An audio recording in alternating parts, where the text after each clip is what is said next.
శ్రీ హనుమంతుడు అంజనీసుతుడు అతి బలవంతుడు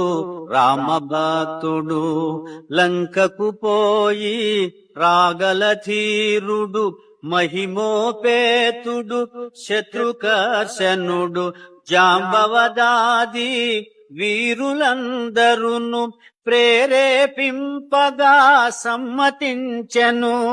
లంకేశ్వరుడు అపహరించిన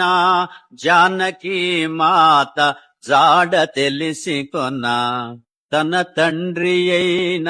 వాయుదేవునకు సూర్యచంద్ర బ్రహ్మాది దేవులకు వానరేంద్రుడు మహేంద్రగిరిపై వందనములిడే పూర్వాభిముఖుడై